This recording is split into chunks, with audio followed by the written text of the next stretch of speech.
Welcome. Thank you for clicking on this video. I did a video yesterday kind of about like inner wisdom and trusting our inner selves. And I kind of want to go more in that direction and share more of my perspective on that. So my spiritual awakening process has been very isolated. I haven't had people around me who are also interested in it. I haven't really had people to talk to along my journey about it. It's all just been through books, a lot of books, and different videos online and things like that. And I think because my spiritual awakening, and I think a lot of us are isolated when we do go through this waking up process, because those of us who are waking up first, who are incarnated at this time, I believe that we're meant to be kind of spread out so that we can help wake each other up. But yeah, because it was a very solitary process for me, I had no other choice but to go inward, to figure out who's within, who's within, who's within. And what I want to share, really what I want to share with people is you have it in you too. It's not outside of you in the form of information from somebody else. And I think that sometimes people won't even realize that they're getting drunk on power when they realize that somebody is like, oh, this person's coming to me for the answers, And I'm not saying that I'm not susceptible to that, because I don't know. I sure want people to keep me in check. You know what I mean? But I've seen that where like, different gurus and like who was the guy that there's different like spiritual leaders where it turns into cults and anytime that we look to salvation outside of ourselves, that there's entrapment there. And even Jesus said it, you guys. He said the kingdom of heaven is within. And when we're looking at the teachings of Jesus, be careful with that too, because it's interpretations over thousands of years that people have made and rewritten down. So I do believe that Jesus was a real person. This is my beliefs. Whatever you believe is totally okay with me. And I believe that he was a person who reached who had, for whatever reason, that heart-centered awakening. Maybe fourth density consciousness, I don't know. And found that his inner self. And it's about how much time you dwell in that state. That's what the enlightenment is, right? It's because those of us on the awakening process, you kind of dip in and out of it. So the more that you're in that space, the more that you're gonna like radiate love and that sort of a thing. And so even Jesus was saying, look within, look within, look within. And it's very easy because of these human bodies to get trapped in different forms of dogma. I will tell you this, be very, very, very careful of any kind of exclusion and unkindness based on somebody's external identity. How they look, where they come from, what they believe, how they identify. If there's any kind of exclusion or unkindness towards someone for reasons like that, that is somebody who's trapped in dogma. They're trapped in the form identity, really. And if you want peace, and if you want to spread peace, you got to get into that inner space identity. Yeah.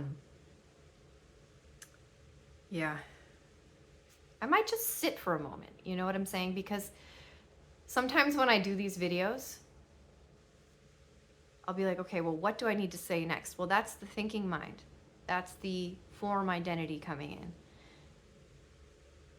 The wisdom comes from the internal quiet space. spending more time in this quiet space. And that brings me to authenticity. I think so many of us are so afraid to just like be ourselves. And what does being ourselves mean? Your soul expression comes from the inner.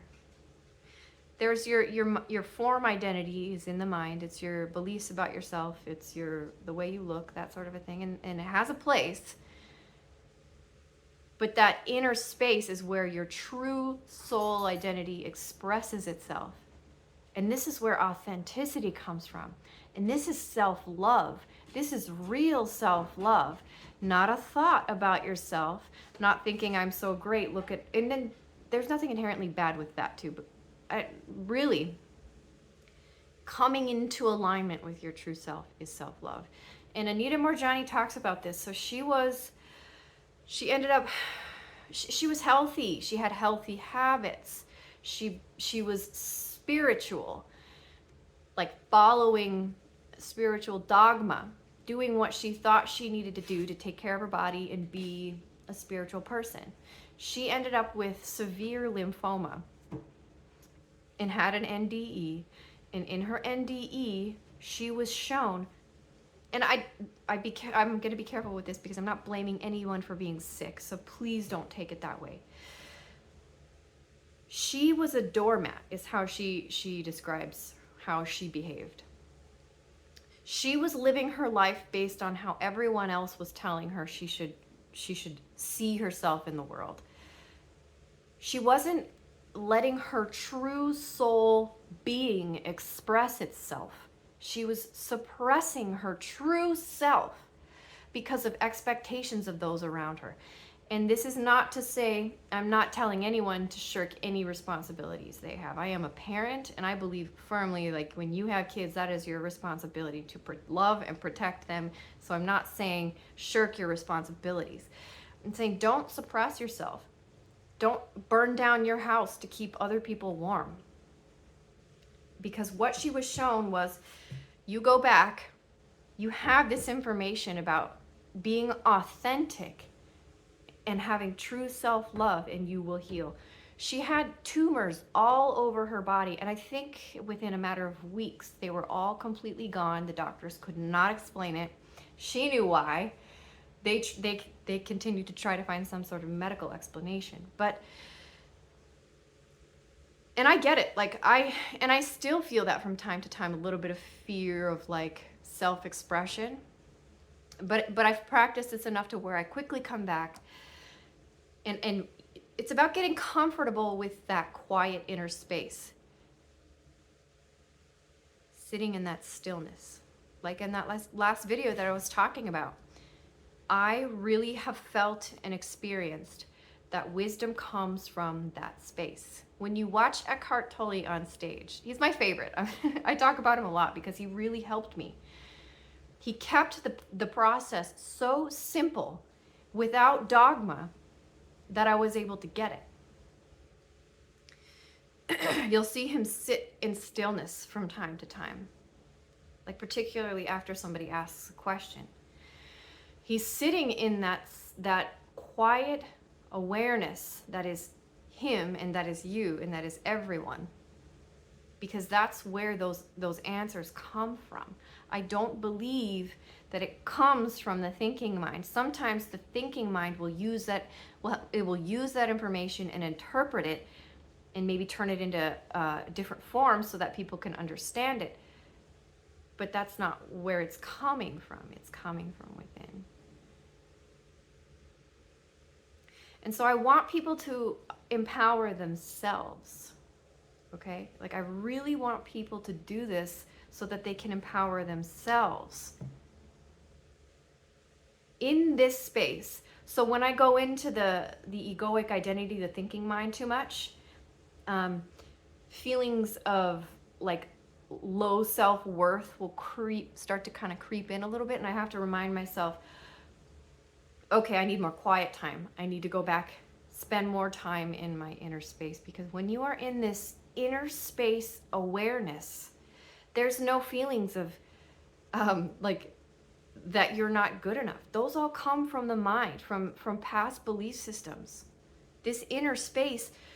There's this in one of Eckhart Tolle's books, I don't know if it was The Power of Now, he tells this story, and maybe it's a really old story. He refers to it as a parable. So this beggar is sitting on a box, and I'm paraphrasing because this was a long time ago. I read it. This beggar is sitting on a box, and he's like, spare some change as people are walking by. And eventually, I'm missing some pieces of the story, so I might goof it up. The gist is basically, eventually, someone's like, hey man, don't you know you're sitting on a box of gold? This whole time, this person who is poor. So it's a representation of what we need is to go within and dwell in that inner space enough to where we start to see the fruits of that. That's where our self-love comes from, is not a thought. It's not a thinking space. It's not even really a felt space as far as like physical sensations go. And it feels to me like it's in the heart, like inner. And so I really hope with this channel, so I haven't used it to try to monetize it, to try to make money. It's just a random, kind of creative expression channel.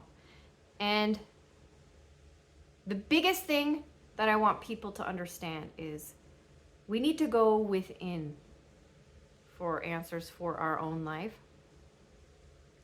I see a lot of there's unkindness everywhere in the world. We see it. And it comes from these belief systems. So dogma and religion can offer us community. They can offer us, structure. A lot of them are not really set up to appropriately point people inward, outside of the belief systems, outside of the dogma. This inner space is what people need to be working on accessing. And the mind doesn't get it. The mind is like, there's nothing there. The mind is like, that's boring. And I think that's why people get so roped into dogmatic thinking and into different religions and other people giving them their structure for salvation and looking to another person or a deity outside yourself for salvation. That will not get you to inner peace. It's within. Pulling out of the belief systems and seeing them for what they are so you can be free to be a loving presence.